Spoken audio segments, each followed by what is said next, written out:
Good morning, everyone, and welcome to Kwentuhang Pilipina, a safe space for you to listen and be heard. This is also a safe space to share different stories from different Filipino women. And for today, I am gonna have a solo episode. So, wala po tayong ibang guest. Ako lang, magsawa po kayo sa aking boses. Charot. Wag naman. But, it's been a while since I did a solo episode. First episode, solo, yun na yung huling beses. And nakakamiss lang na mag-catch up tayo and may ikikwento ako sa inyo. And wala, sobrang excited lang ako because actually, before, noong super active pa ako sa YouTube channel ko, sa Your Sunshine Cleo, palagi akong may ganito, parang girl talk episodes na, ayan, sinasat-sat-sat ko lang kayo. So, nakakamiss lang. And I hope that you will enjoy this episode. So, for today, I just want to chit-chat. I just want to have a chit-chat with you guys about, well, first of all, my life lately. So, I have developed a lot of good habits, which I'm super proud of this quarantine din. Since, actually, ang dami ko nga natutuhan sa sarili ko. Alam nyo, kahit nasa bahay lang tayo, kahit naka-quarantine lang tayo, well, I acknowledge the fact that I am privileged enough to be able to grow myself kahit nasa quarantine. So, I want to make use of that privilege for something good, you know? And I have developed a lot of good habits over the quarantine. And one of it is journaling. Actually, medyo matagal na rin naman ako nag-journal, like since grade 10. Pero hindi consistent. And hindi siya sobrang lalim, kumbaga. Kasi yung pag-journal ko ngayon, sobrang lalim. And I think sobrang helpful niya talaga eh. Honestly, nakatulong talaga siya sa akin. I journal when I'm stressed. I journal when I wake up. Kapag may napanaginipan ako, I journal before I go to sleep. Kapag ang dami kong nararamdaman. Alam niyo yung pakiramdam na lahat ng nararamdaman yung emosyon sa puso niyo, parang nailagay niyo sa papel. So parang nawala yung bigat, nabawasan yung bigat na nararamdaman niyo. That's how I feel kapag nag-journal talaga ako. Kaya sobrang pinapahalagan ko siya and I make sure to offer some time to journal. Kasi for me, it's a form of self-care talaga and it's very good for my mental health. Another habit that I've developed is reading. Oh my God, guys! Alam niyo ba na nag-viral? Hindi naman viral super, but like around 400,000 views yung isang TikTok video ko talking about books. Talaga, ang cool, sobrang cool because for the longest time, I thought na hindi naman kasi talaga ako guys yung tipo na simula bata, ganyan, sobrang hilig magbasa. Yung, alam niyo, yung mga matatalinong bata na mahilig talaga magbasa, ganun. Hindi ako ganun, oh my God. I hated reading. For Pete's sake. And every time na pinipilit ako ng dad ko na magbasa, ayoko talaga mga sis.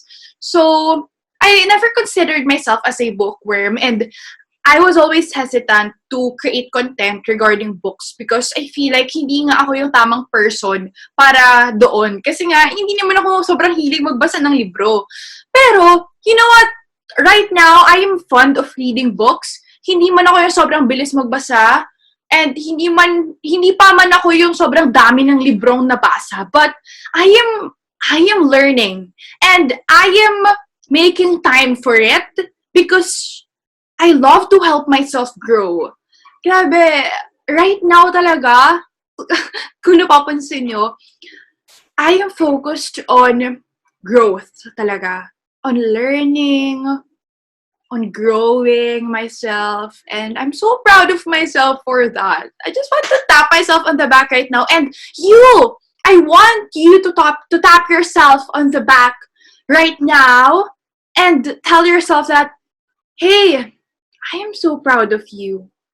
Go do that right now. Just tap yourself on the back like what I'm doing right now. And, hey, then, sabihin niyo yung pangalan niyo. So, for me, hey, Cleo, I am proud of you for trying. I am proud of you for trying.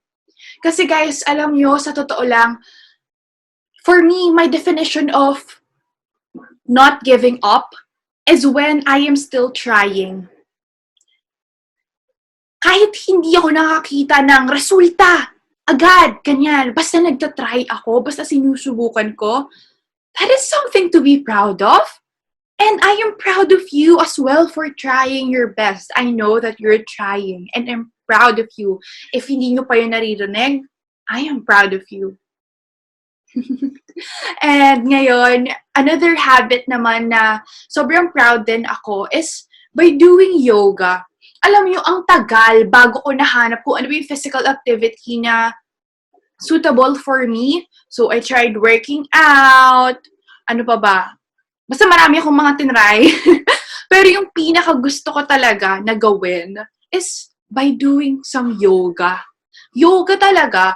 Kasi I believe na yung mga ganyang activities, yung mga ganyang habits natin, nakukuha din natin yan by exploring and by trial and error. And for me, ang dami ng trial and error, and what sticks with me talaga is yoga. So, ayun, I am having this goal. I have this goal right now to do some yoga at least twice a week. Kasi nga, di ba, estudyante ako, and guys, I have online classes every single day from 7 a.m. to 12 noon. So, ayun, medyo mahirap kasi nag-yoga ako every morning. And I want to wake up earlier na rin para makapagbigay ako ng mas maraming oras sa sarili ko every morning, kahit weekday pa yan. Kasi sa totoo lang, yung consistent ko pa lang na morning routine talaga na nakapagbibigay ako ng oras for myself is every weekend. Kapag, ayun nga, walang klase, kasi maaga nga yung classes namin every weekday. Pero, ayun, that's my goal this May. So, ikaw din, ano yung goals mo this May? Share mo naman yan sa amin. Tag nyo ako sa Instagram stories nyo, or i-DM nyo yan sa Kwentuhang Pilipina. Ayan. Tara't mag-usap tayo. And, join na rin kayo sa Facebook group natin, Kwentuhang Pilipina Community. Again, it is Kwentuhang Pilipina Community. That is a safe space to share your stories, to share your kwentos. It's such a nice community, I swear. And ayun, speaking of my online classes na nga during weekdays, oh my God, guys. Last quarter na. Biruin nyo yun, last quarter na ng online classes. Oh my God. And biruin nyo yun, nakapag-survive tayo ng almost 10 months. 10 months na ba? Hindi ako sure. Pero malapit na, I'm sure. Na online classes. And I'm so proud of you. I'm so proud of us. I mean, to be able to attend online classes during the pandemic is such a huge privilege, and I want you to look at it that way as well. Kasi before, kapag tinitignan ko, oh, nasa naman na nakaka-drain. And it's true, sobrang nakaka-drain naman talaga. I'm not trying to invalidate your feelings or my feelings. Mahirap, it's very challenging, I know, but if we try to look at it on the other side of the coin, it is still a privilege. It is still something that we should be grateful about. So that's what I'm trying to look at right now, na, hey, this is a privilege. I get to go to online classes, and I want to use my privilege for something good. I want to use this opportunity for something good. I don't want to waste it. And I think that's what keeps me going na lang talaga, this online classes. Lalo na sobrang nakakamiss yung mga taong lagi natin kasama sa school. Sobrang nakakamiss naman talaga eh. Alam niyo yung tuwing recess and lunch na nalalook forward natin. Every after classes, nagagala tayo kasama yung mga friends natin. Sobrang nakakamiss. Nakakamiss talaga yung mga kaibigan din natin. Nakakamiss yung mga yakap nila. Sana bumalik na sa normal, di ba? Sana. Sana talaga. And right now, how it feels like I'm graduating from high school. Papasok na naman ako sa panibagong yugto ng buhay, which is college. Oh my God. How do I feel about that? I am feeling a lot of things. I'm excited.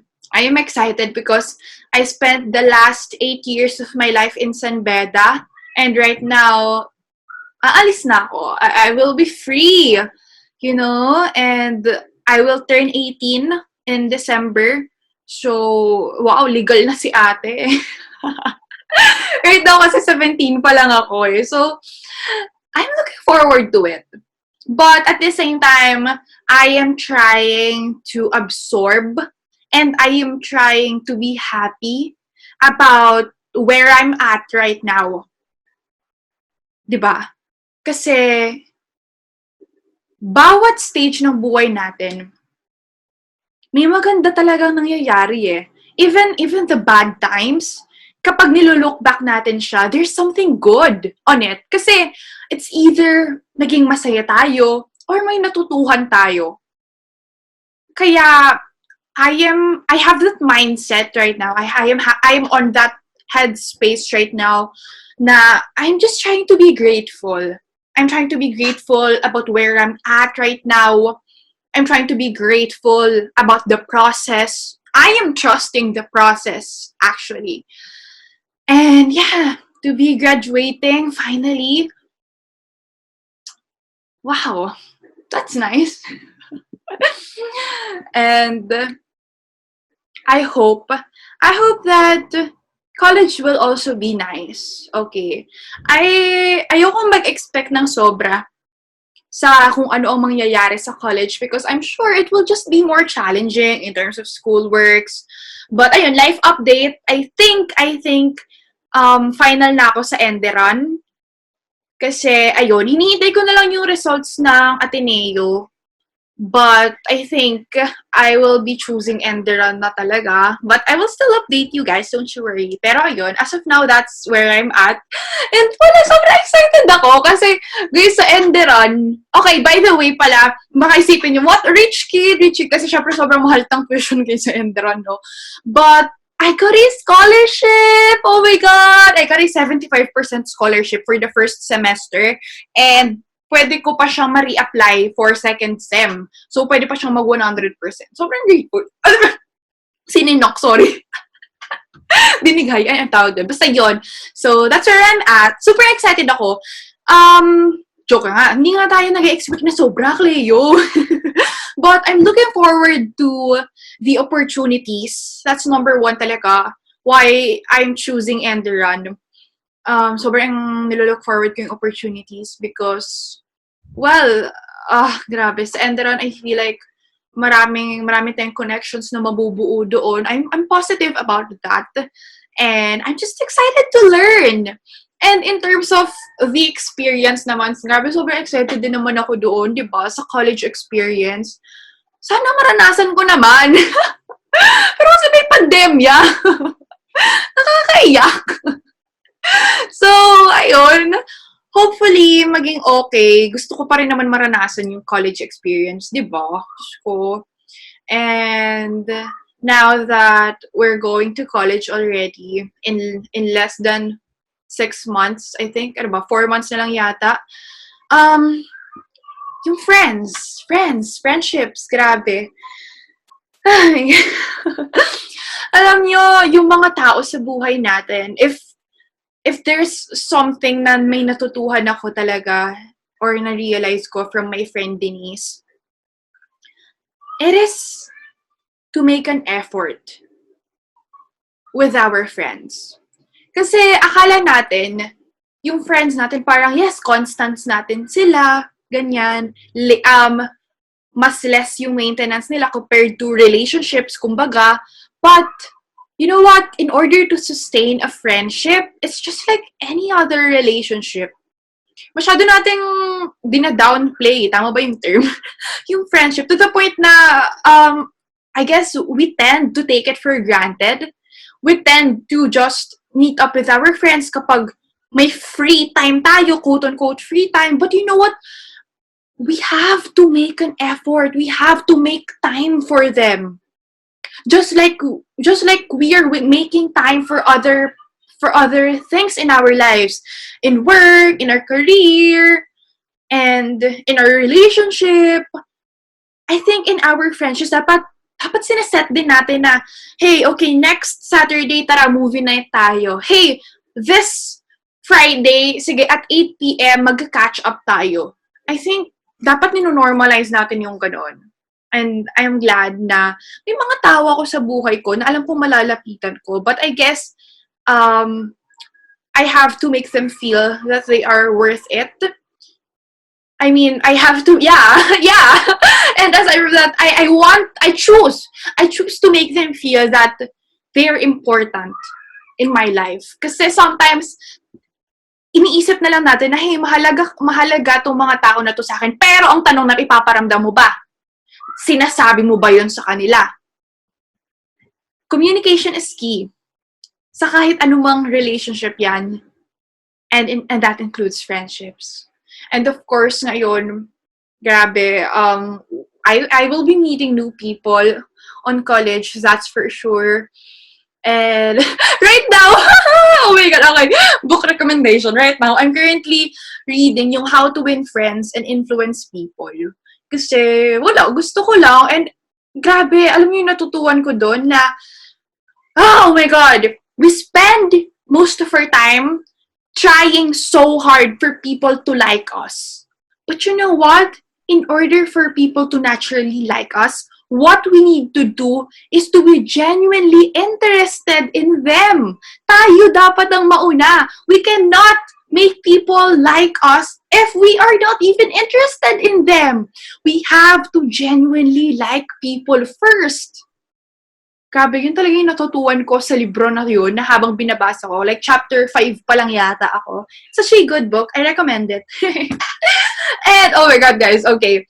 Another major, I don't know, factor nga. Hindi factor, part. Sorry.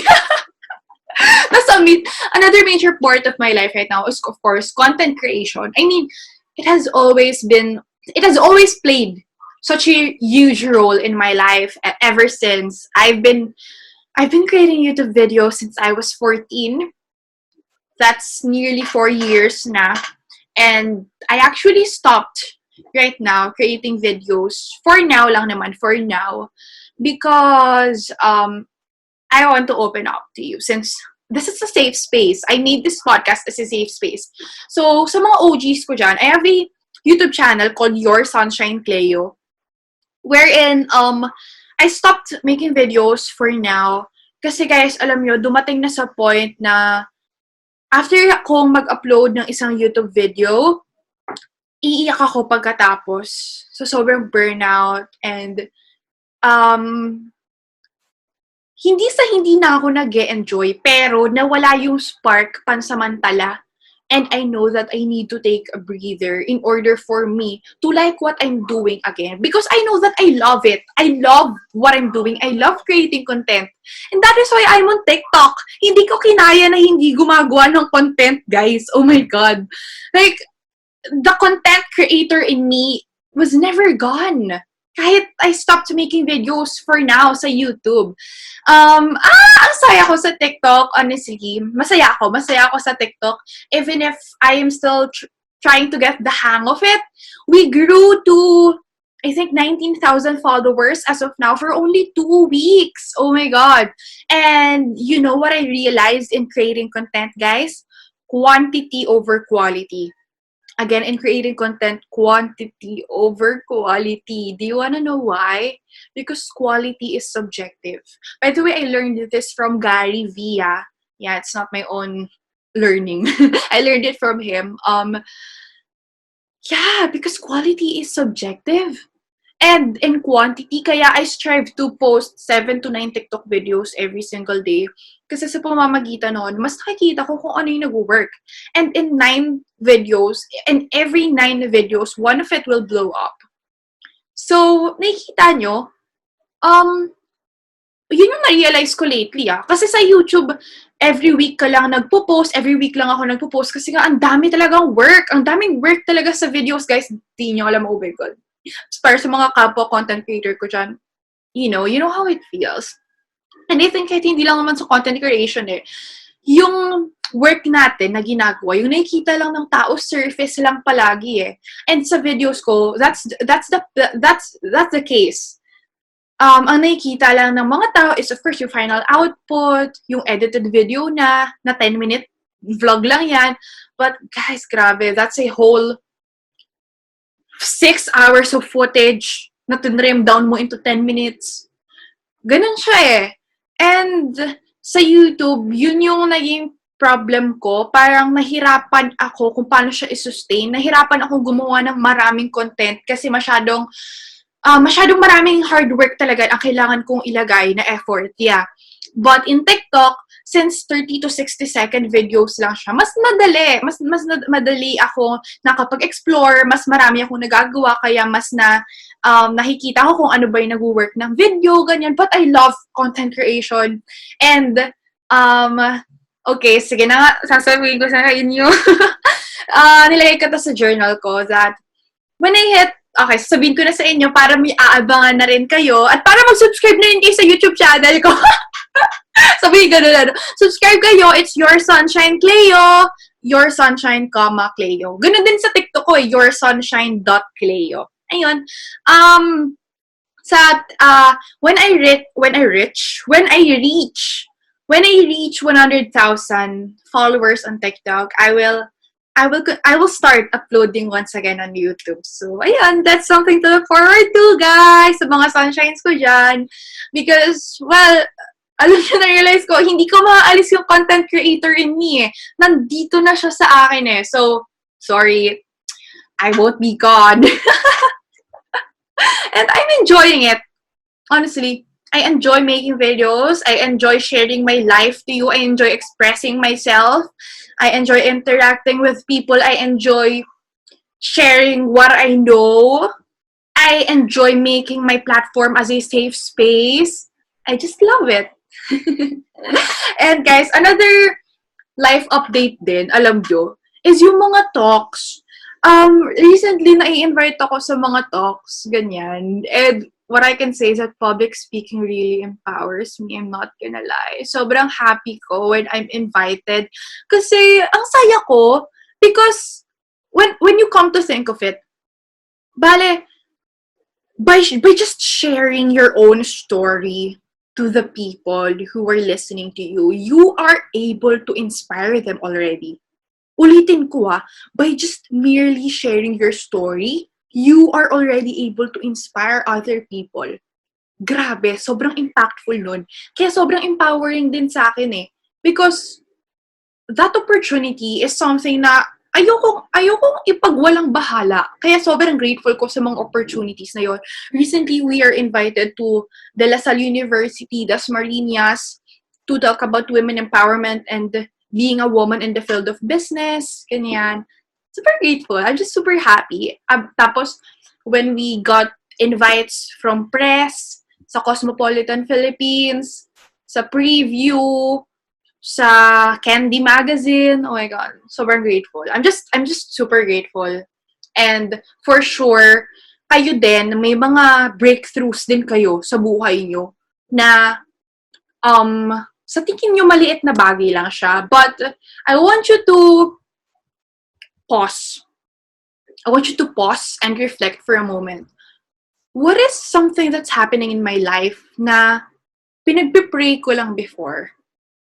What is something that's happening in your life right now na wini-wish mo lang before na mangyari? Because we often think about what we want in the future, but not appreciating that what we currently have is what we have been praying for a long time already. I want you to just pause and reflect on that. Now, of course, alam niyo naman, ito yung pinakamalaking bahagi ng buhay ko right now. It's my business. It's my small business, Hiraya Filipina. Super grateful. Grabe, ang grateful ko lang talaga. I'm just grateful about sa opportunities na dumarating sa Hiraya. We reached our goal last March, 1,000 orders. Nilagay ko yun sa vision board ko and we reached it last March. Then, we just had a movie night with the babes. Kasi we have a Hiraya Summit every month. Kasama yung ambassadors natin.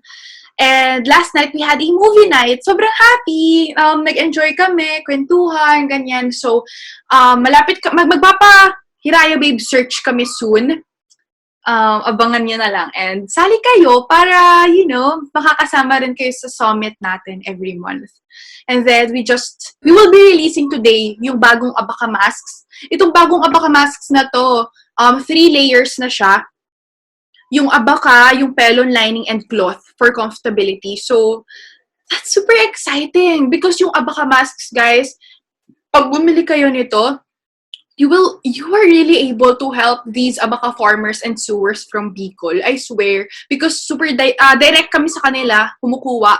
Tapos, grabe yung papasalamat nila na dahil sa orders natin, may trabaho sila. Kaya, in every purchase nyo talaga, sobrang nakakatulong kayo sa kapwa nating mga Pilipino. And aside from that, abaka masks are eco-friendly. Eco. Eco-friendly! Because they decompose in only 2 months as soon as you dispose it properly. Compared to surgical masks, which take 1,000 of years. So, ayun, I'm just low-key persuading you to make the switch to abaka. Not only because we want a sale, no, not because of that, but because we are able to help our fellow Filipinos. And we are also able to help the environment by making the switch to abaka. Kahit yung pamilya ko, pinag-switch ko na sa abaka eh. And, ayun, the main reason why I am holding this episode on my own is because I want to share with you the meaning behind our new collection, the Beautiful Affirmations Neutral Collection. So, we just released a new collection. If you haven't seen it yet, you can go to our Instagram. It's Hiraya Filipina, HIRAYAPILIPIN. Siyempre, Pilipina. Hiraya Filipina.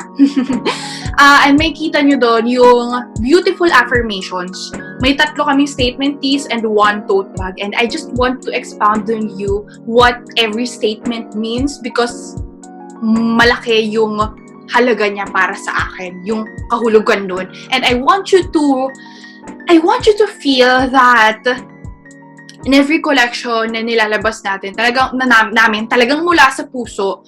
At gusto ko na i-explain lang din sa inyo yun. Baka makatulong din. I'm sure na makakatulong din. First, yung color brown na statement tee. It says, I am the CEO of my life. And you know what?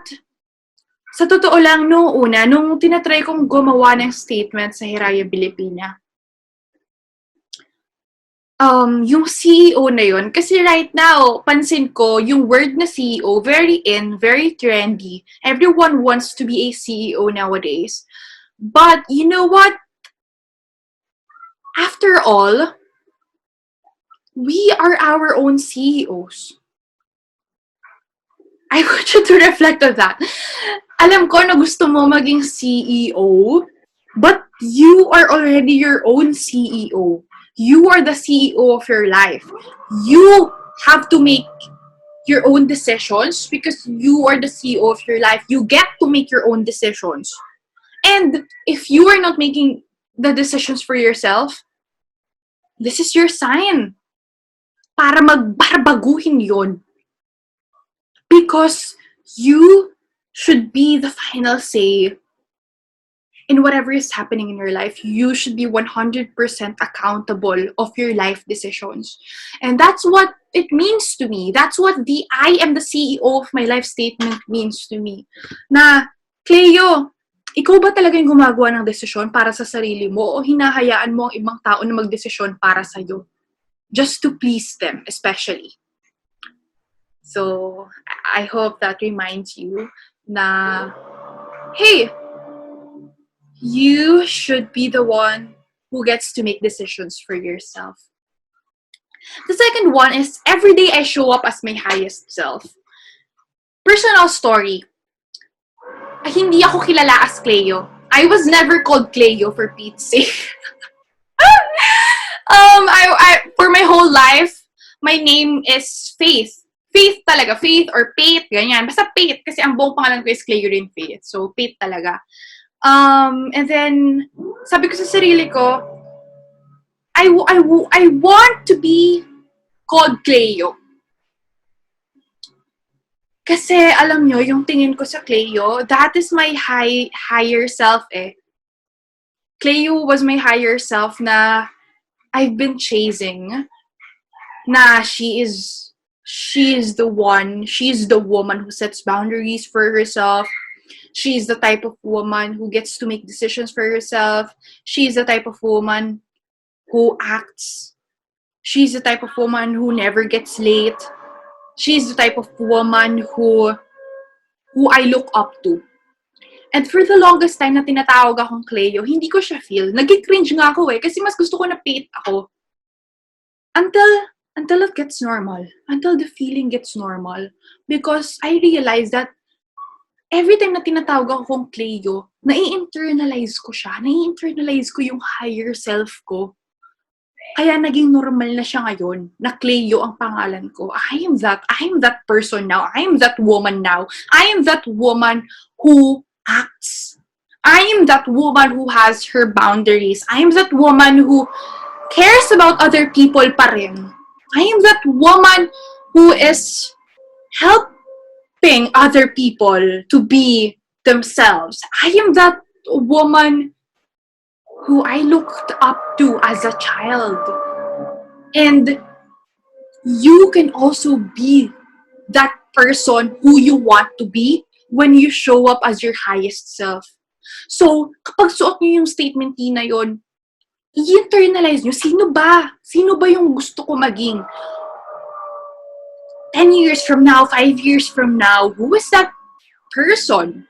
And show up every day as her or him.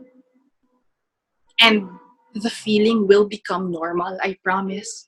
And hindi mo na lang nare-realize na, hey, I am that person who I wanted to become 5 years ago. Oh my God. Oh, so cool. Ang cool. Nakukulan pa rin ako hanggang ngayon that being called Cleo is normal already. And lastly, I turn yung pain into something beautiful. I turn pain into something beautiful. This is one of the first statement piece na kasama sa catalog namin nung unang-unang launch namin. And hanggang ngayon, nandito pa rin siya because it is just that impactful to me, guys. Ayan na nga, sininok na naman ako.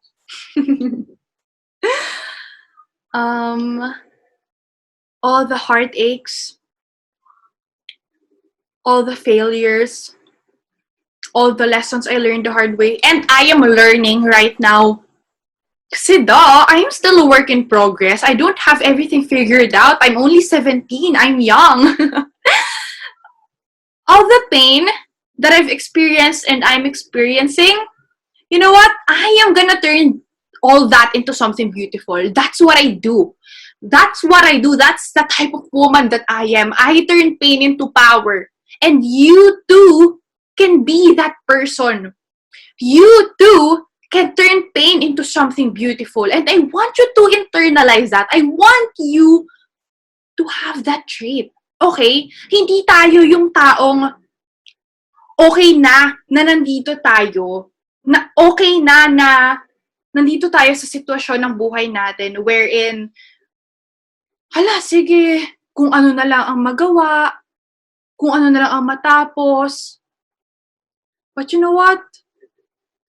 Hindi tayo paaapi dun. I believe in you. You can turn pain into power. You can turn pain into something beautiful. And I believe in you.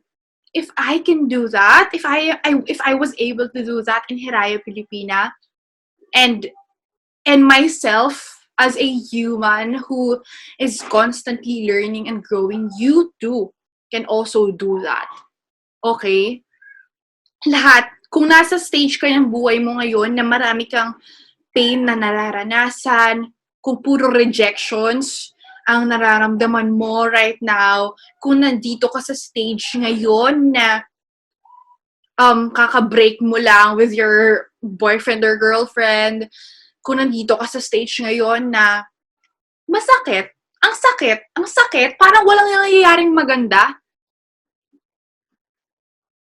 hey, it will get better from there. It will get better only if you believe in yourself. And only if you promised yourself that you will turn all that into something beautiful. Because I know that you can. I know that you will. And for our tote bag, nandito nga siya actually. Ayan siya. For our tote bag, nakalagay is hello human. Because tao ka lang. Yun yung gitna niya kasi tinawag ko kayo by who you are. Underneath all the labels that we have, you are human. We are just human. Kaya, hello human! Celebrate other people as you wait for your own breakthrough. You know what? My whole life, I thought that we all have to compete for a certain spot, for a single spot. But there is so much space for everyone. We do not have to compete for a single spot because we will have our own breakthroughs in our own time if we only trust our own pace. And while we are waiting for our own breakthrough, you know what we need to do? Celebrate other people. Be inspired by their successes. Yan yung mindset ko na wala ako before because I tend to be threatened by other people's successes na para bang walang space para sa akin kapag nag-succeed sila. But you know what? There is so much space for everyone. We can all succeed together. We can all win together. And I want you to win too. I want you to win too. I want you to win. That's what I'm saying. I want you to win. I want myself to win, but I also want you to win because we can all win together. And of course, life is also beautiful. Another statement is life is beautiful. I hope you won't stop believing that. Don't stop believing in that. Life is beautiful. We only get to live once. Why would we waste it? Why would we waste it by thinking that we can't have a beautiful and meaningful life? We can create that for ourselves, and we can start doing it now. And lastly, do not let anyone stop you from doing what you love. You know what? I used to stop creating content before because I was affected by the negative comments. I tend to stop doing the things that I love because I was discouraged by other people. But as what I said earlier, I am the CEO of my life. You are the CEO of your life. So only us, only we can get to decide for ourselves. And why would I stop their decisions? Why would I stop their discouragements from doing something that I certainly love, from doing something that lights up my heart, from doing something that gives me joy and peace and warmth? Do not let anyone stop you from doing what you love, babe. Do not let anyone stop you.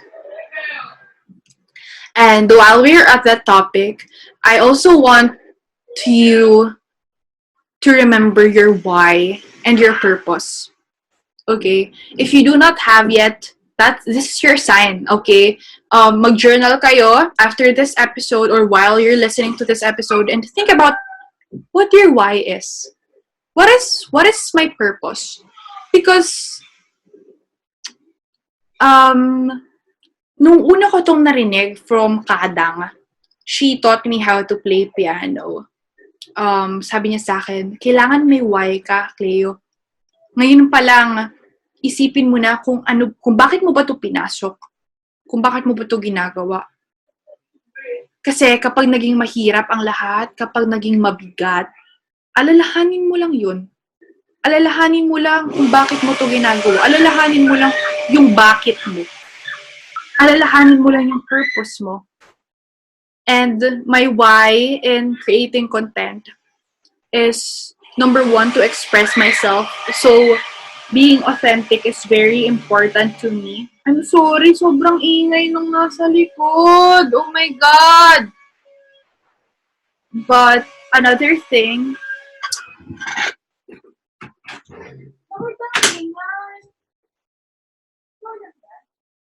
oh, sila yun.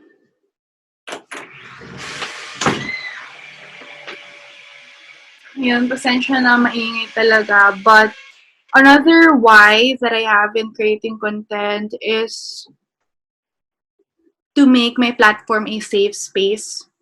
for people to listen and be heard, for people to just feel like they're important, because they are. And just for them to make them feel safe. Kaya sa bawat content na ginagawa ko, iniisip ko, does this video make them feel safe? And but what I mean by that is, relatable ba tong video na to? Or kaya, nakaka-inspire ba? Nakaka-motivate ba? Because that is my why in creating content, and mahalaga na inaalala ko siya. In Hiraya Filipina naman, yung why ko is to actually share the feeling of empowerment with other people. Nakuha ko tong empowerment na to from other people din. Hindi ko naman to magagawa ng sarili ko lang eh. Na-empower lang din naman ako ng ibang tao. So I want to share that with other people as well. Domino effect. And that has always been my why in Hiraya Filipina. Ngayon ko lang na-verbalize. And I'm glad to share it with you here at Kwentuhang Pilipina. And lastly, I listened to Camp Confidence Radio hosted by Ayin and Riza. And sa kanila ko natutuhan yung importance ng pagkakaroon ng core values sa buhay. Kaya I really thought about this. And I realized that having core values is super important because those are your non-negotiables. So I want you to reflect on what your core values are too. A good imagination practice is when you're dead, yeah, kapag wala ka ng buhay, at meron kang funeral, of course, kasi nga wala ka ng buhay, try to imagine, what do you want the people who are in your funeral say about you? Those are your core values in life. So for mine, my core values are authenticity. Kaya nagre-reflect din ito sa mga aspects sa buhay ko in creating content, in Hiraya Filipina, in Kwentuhang Pilipina. Leadership. Leadership talaga. Because I think ganito na ako ever since. Like, hindi ako pumapayag na walang nangyayari sa grupo. Kahit sa group works pa lang sa school, na parang nag-i-initiate na ako to lead. So, I think I always had that in me, and I just want to strengthen it by verbalizing it. That's my core value in life. Number 3 is gratitude. Kanina pa, sinasabi ko na grateful ako. Kasi alam nyo guys, narealize ko na lahat ng situations, halos lahat ng situations na nararanasan natin, pwede natin siyang tignan in another lens, which is in the lens of gratitude. Kahit masamang sitwasyon yan, or hindi man masama, but kumare online classes, iniisip natin sa kanya, sobrang hirap, ayoko na, but when we only choose to use the lenses of gratitude, makikita na natin na, hey, I'm grateful that I get to go to online class. But I'm not trying to invalidate your feelings, alright? Again, it's challenging. I know we can get tired and it's okay. Number 4 is forgiveness. Forgiveness, not only with other people, but also with myself. Lahat ng mga bagay na hindi ko nagawa, na kahit sinabi ko gagawin ko by this time, lahat ng mga bagay na hindi ko natupad para sa sarili ko, lahat ng mga bagay na hindi ko na ipaglaban dahil natakot ako, pinapatawad ko ang sarili ko. And I think that's a very important value that we must all have, to have a forgiving relationship with ourselves. I take pride in that. I take pride on that. I have a forgiving relationship with myself. And I think that you should too. Because wala namang ibang tao ang magsistay. I mean, of course, there will be people who will stay. But before we ask for other people to stay, try to ask yourself, if I am another person, will I be willing to stay with myself as well? And lastly is intuition. Intuition because, I don't know, I think as a woman, sobrang halaga rin sa akin na sinusunod ko yung intuition ko. Mahalagang mahalaga yun para sa akin because ito yung inner voice ko eh. This is the universe telling me what to do. This is my own higher self telling me what's the next huge step or if I am talking with the right people ba. So, sobrang mahalaga sa akin na core value ang intuition talaga. And before I end this episode, I just want to leave this quote that I saw in my journal, ngayon lang, kanina lang. The last mile is always the least crowded. Again, the last mile is always the least crowded. And what I mean by that is, sa mga ginagawa natin sa buhay, sa mga gusto nating makamit sa buhay, madaling magsimula eh. Madaling magsimula. Kaya maraming tao ang nasa simula. Ang nasa start. Yeah, nasa start. But, habang tumatagal, mas umuunti na ang mga tao. And that is why the last mile is always the least crowded because not everyone has the discipline and has the capacity and has, no, not the capacity, has the discipline and has the willpower and has the same, Shems, what's the word? Pagpupush, kumbaga, sa sarili. To push forward and to not give up. Kaya unting-unti lang ang nakakaabot sa last mile. And I just want you to I just want to remind you that you shouldn't give up on your dreams.